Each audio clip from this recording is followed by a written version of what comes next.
Good morning. আপোনালোকে কেনে আছে? মই ভালেই আছোঁ, নিশ্চয় আপোনালোকেও ভালেই আছে। আজি মই মুনু ফিচাৰী ব্লকৰ পৰা এটা নতুন ব্লগ দিবলৈ ওলাইছোঁ। আপোনালোকক চাই থাকক ব্লগটো শেষলৈকে। কেনেকুৱা কি আজি আমাৰ ঘৰত সত্যনাৰায়ণ পূজা কৰা হৈছে, সেইটো কাৰণে আমি এনেদৰে গোটেই চোতালখন মচিছোঁ। আমি গোটেই নঙলা গধূলি গোটেই চাফ চিকুণতা কৰি আছোঁ। আমি যিহেতু আমাৰ গধূলিকেই হ'ব পূজাখন, ৰাতিপুৱাই উঠি আৰম্ভ কৰিলোঁ এইবিলাক চোতাল ঘৰ মোচা গোটেইখিনি। চাই থাকক আপোনালোকে শেষলৈকে ভিডিঅ'টো সম্পূৰ্ণখিনি আপোনালোকে চাই থাকিব। আমি এয়া আমাৰ আইতাজনী বহি আছে, পূজা খাব আহিছে আইতাই। এই খেতে আমাৰ হেৰিৰ লগত বহিব, পূজাৰীৰ লগত।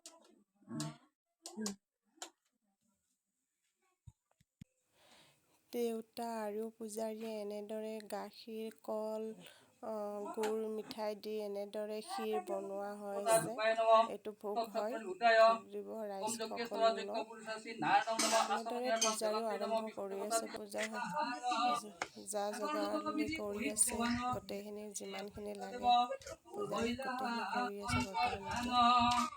সেই হব সাক্ষাতে দেখিয়া অদ্ভুত নগৰে বিখ্যাত কৰিলা ব্ৰাহ্মণৰ পুতা ঐক্যৰ প্ৰসাদে হিত পাইলা বহু ধন।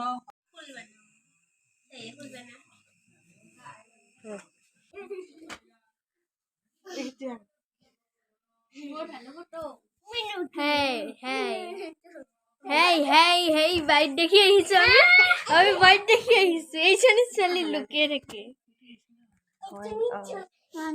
এইজনী ছোৱালী কিবা লুকিয়ে থাকিব। ই বৌ বোলে মামী।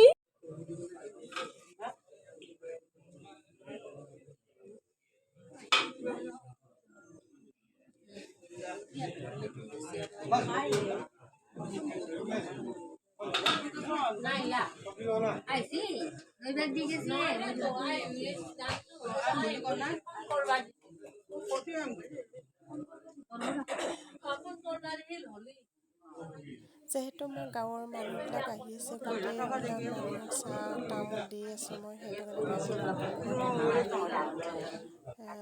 এইকেইজনী ভাগিন হয়। এনেদৰে ধেমালি কৰি আছে ৰুমৰ ভিতৰত। মাজু ভাগিনজনীয়ে কেমেৰামেন হ'ব বৰ্তমান, কাৰণ মই কেমেৰা ধৰিব নোৱাৰোঁ।